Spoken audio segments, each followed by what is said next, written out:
اكيد انت سمعتوا الجمله دي قبل كده. الرجاله ما بيعيطوش، او مفيش راجل بيعيط. الستات بتعيط اكتر من الرجاله، والجمل دي بكل بساطه هي كذب. كل البشر بتعيط.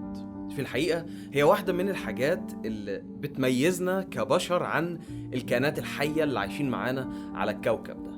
ايوه، كل الحيوانات ممكن عينيها تدمع، بس ان هما يعيطوا كردة فعل عاطفية، احنا البشر بس اللي بنعمل الموضوع ده. وجوه البشر بقى، جوه البني ادمين، احنا مقسومين نصين، جنسين، ذكر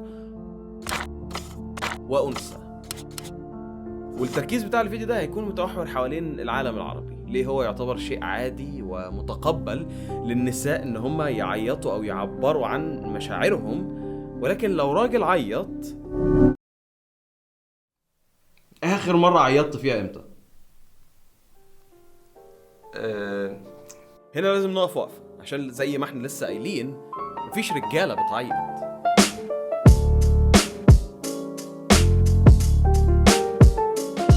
ولكن ده كذب.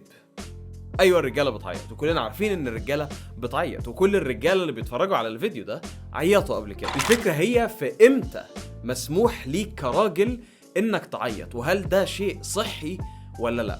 من غير ما احنا بنكون واعيين بده، المجتمع بتاعنا كتب بعض الشروط كده هو اللي هي لازم تتطبق علشان يكون مقبول انك كراجل تعيط.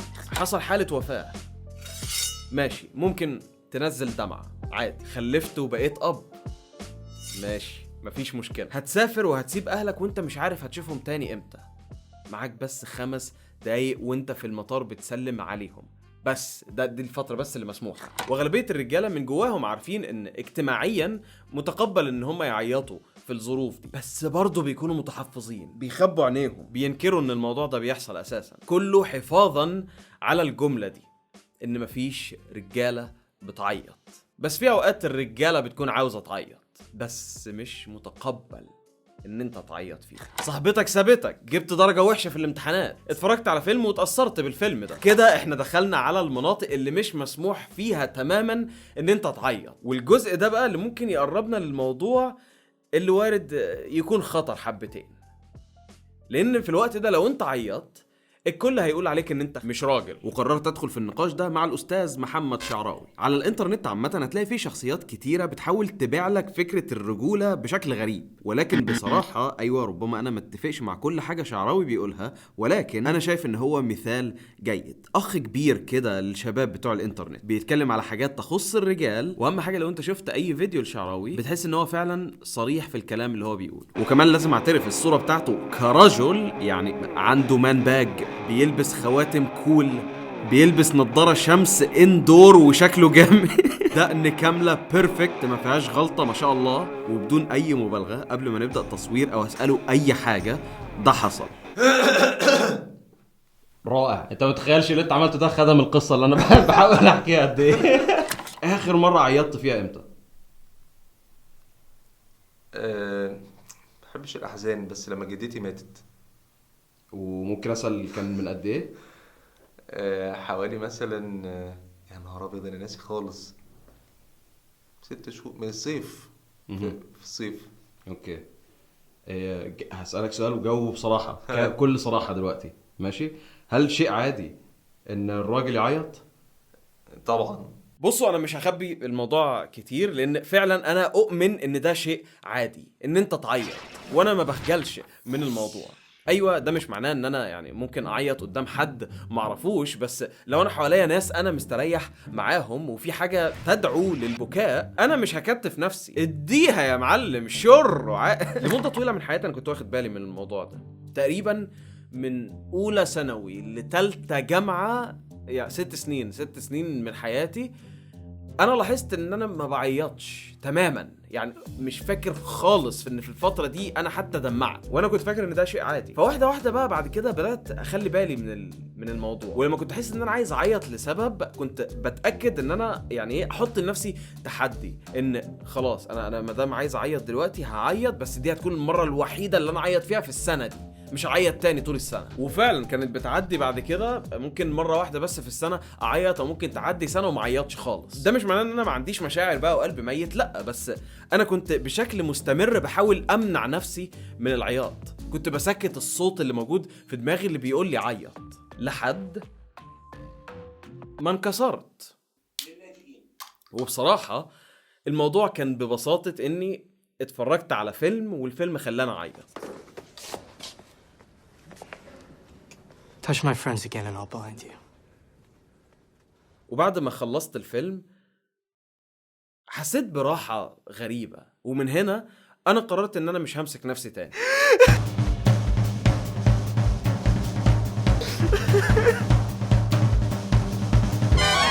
وإيه النتيجة اللي لقيتها من الموضوع ده؟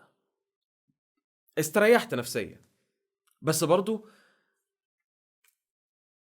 من جوايا لسه في سنة ذنب، ولو شوية، علشان برضو المفروض إن الرجالة ما بيعيطوش.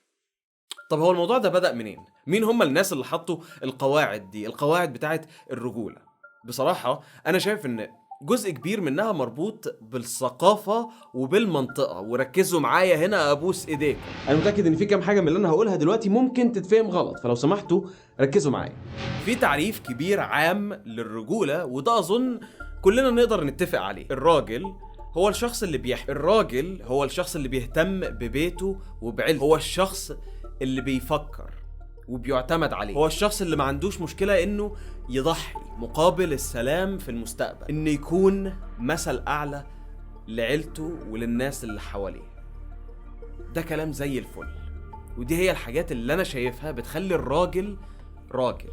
لازم اكون مسؤول عن اطفالي، اديهم اي حاجة عشان ياخدوها ويبنوا شخصياتهم ويبنوا الكاركتر بتاعهم ويتعلموا ازاي، بحطهم على الطريق. مش بتحكم فيهم عشان الراجل ما يعملش او لا، انا بديلهم شوية مسجات وشوية دروس هم بيتعلموها، بس كأني بحاول ايه، يلا ها تقع تعالى اشيلك، لكن مش هقول له ما تقعش. جميل. سيبه يقع، فاهم قصدي ايه؟ الناس لو حد محتاج مني مساعده هساعده، مراتي محتاجه مني مشاعر معينه هديها لها.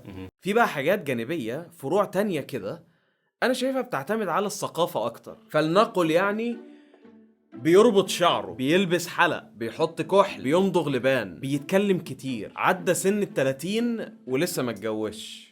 هي صراحة دي شوية صص، يعني شوية صص. بيعيط كتير، بيلبس سكيني، بيحلق دقنه كامل، بيحلق شعر صدره، بيعمل تاتوز، بيسمع مايلي سايرس، ويس على ده أمثلة كتيرة. النقطة اللي أنا عايز أوصل لها إن كل الحاجات الجانبية دي مهما كانت أنت شايفها قد إيه غريبة، وإن لما راجل يعملها بتكون اللي هي لأ دي مش من الرجولة، هي ما تعتبرش من الأساسيات، هي تعتبرش من الحاجات المهمة، هي ما تعتبرش الحاجة اللي هتعرف رجولة راجل، لأن الحاجات الجانبية دي وزيها حاجات كتير بتختلف من مكان لمكان. الكاركتر او الشخصيه او المجتمع اللي بيأثر فيه ازاي، او هو دور ايه في المجتمع، الكلام ده كله دي ما اقدرش اقول عليها، ما بتخشش في حته الرجاله، لانه لو الراجل مش او الانسان لو مش بيعمل دوره في حاجات معينه يبقى ما بقاش مسؤول، ما بقاش محترم، ما بقاش ايا كان، مش ما بقاش راجل. المجتمع غصب عننا اللي بنتأثر بيه بشكل او باخر، حتى لو احنا مش عايزين. الواحد برضو بيفضل صامد، بس في وقت معين بيبقى بيتأثر. حلو. بس ده مش معناه ان المجتمع صح. خلاص. فلو المجتمع شاف انت مثلا ما عملتش دورك في البيت، فاول حاجه هيروح قال ايه، مش راجل. رغم ان انت ممكن تكون مراتك خلتك كونسيومد ومستهلك ونكد رهيب، جالك اكتئاب، ما بقتش عارف، حتى الشغل بتاعك ابتدى يقع، لكن هما بيشوفوا ايه، ان انت ما بتشتغلش. ففي فاكتورز كتيره بتخليه انا مش بعرف قوي، يعني عشان كده بتقول لي ان الشخص يبقى امتى كذا، او كل ما ببقى دايما بشوف كيسز، ما بقدرش اعمم. في قبائل في افريقيا الشيء الطبيعي عندهم ان هم يلبسوا حلق. في الحقيقة في أماكن كتيرة في العالم ده شيء ملوش دعوة تماما بالرجولة. في أماكن في العالم بالنسبة لهم الراجل اللي بيربي شنب ده راجل ميوله الجنسية مش تمام. وأيوة دي حاجة بجد. في القبائل بتاعت الأوشيانا ناحية أستراليا بقى ونيوزيلندا وانت رايح على هاواي وكده، ان انت تعمل تاتو ده جزء من انك تكون راجل وحامي للقبيله بتاعتك، وهكذا وهكذا وهكذا. فاللي انا شايفه من الحاجات الجانبيه دي ما ينفعش تعرف رجوله حد. شيء غلط تماما ان انت تحكم على شخص بكام حاجة سطحية زي كده، لأن الحاجات دي وارد إن هي تتغير مع الزمن، وارد أصلا إن هي ما يكونش ليها أي تأثير عليك. فدلوقتي أنا عايز أكون صريح معاكم، وعلى فكرة أنا شايف إن دي برضو حاجة من الحاجات المهمة في الرجولة، إن الراجل يكون دغري، ما يروحش يمين وشمال، لا يكون صريح ويقول الحقيقة. والحقيقة هي بالنسبة لي إن بصراحة الزمن اللي إحنا عايشين فيه دلوقتي هو شوية صعب. ايوه هو زمن المعلومات وكل حاجه موجوده قدامك والمعرفه وكل الكلام الجميل ده، بس احنا كبشر عمرنا ما تعرضنا لحاجه زي كده، ومش حاجه واحده بس، لا ده كل الحاجات جايه لك في نفس الوقت. والرساله من الفيديو ده هي رايحه لجمهور معين وهو الشباب، لان برضو احنا بنمر بتحدي كبير.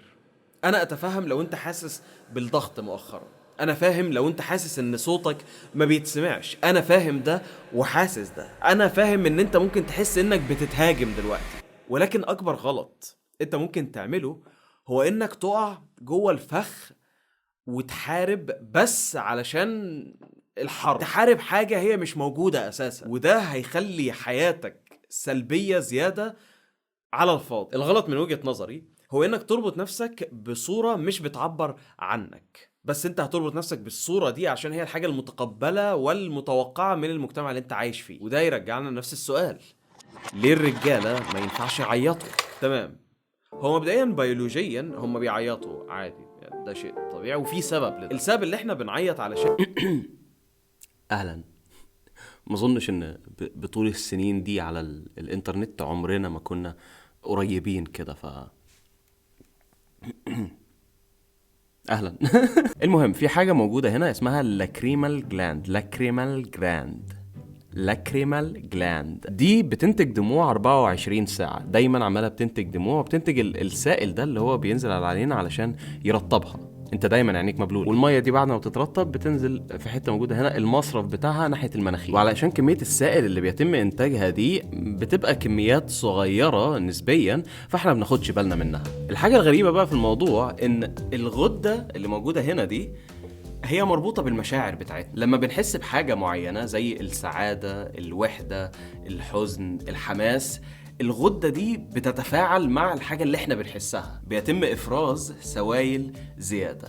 ولما يتم إفراز سوائل زيادة عينك ما بتقدرش تستوعب كمية السوائل اللي موجودة دي، فالمية بتتسرب وبتقوم نازلة من عينيك على خدك فبتعيط. وبرضو في مية بتدخل جوه في المكان السوائل بتنزل منها طول الوقت اللي هي من ناحية المناخير، علشان كده مناخيرك بتسيب لما انت بتيجي تعيط. ارتباط الغدة دي اللاكريمال بالمشاعر هو شيء بس موجود عند البشر. ربما في سبب بيولوجي لده، ربما في سبب تكيفي لأجدادنا كان الموضوع ده ليه فايدة في وقت ما، بس بجد ربنا بس هو اللي يعرف الموضوع ده. ويعني سبحان الله هو تحسها حكمة من عند ربنا، احنا مخلوقين من ربنا وفينا الموضوع ده ان الغدة دي مربوطة بمشاعرنا، ولما احنا نكون حاسين حاجة يكون في دليل بصري على ده اللي هو الدموع. والله أعلم. دي هي بس المعلومات اللي موجودة عن الموضوع في العلوم بتاعة العياط، هو بس حاجة احنا البني ادمين متميزين بيه. بص الرسمه الكيوت اللي انا عملتها اللي هي دي لاكريمال جلاند، وهنا اهو ده المخرج بتاع الدموع الزايده بتنزل منه هنا عند المناخير. هل دلوقتي بقى المفروض بقى ان احنا نعيط عمال على بطال وكده؟ اكيد لا، بس اللي انا بحاول اقوله والطريقه اللي انا شايف بيها الموضوع ده كله ان ده مش هيشيل منك حاجه، مش هيقلل من درجة الرجولة بتاعتك. أو لو انتم محتاجين تسمعوها من راجل تاني بدقن جدا خرافية بيقولها بطريقة مختلفة، ما تكتمش العياط عشان بس نخلص. ما تكتمش العياط. لما تفكر تاني في الموضوع من البداية، العياط معناه حاجة واحدة بس، معناه ان انت بتهتم، سواء ان انت كنت بتعيط علشان زعلان او بتعيط علشان فرحان او بتعيط علشان متحمس او علشان خايف، ده دليل ان انت فعلا مهتم. وتعبير قوي زي ده مش من الحكمة ان يتم ضغطه، بل لما يجي فعلا ما تخصبوش ويكون شغال 24 ساعة،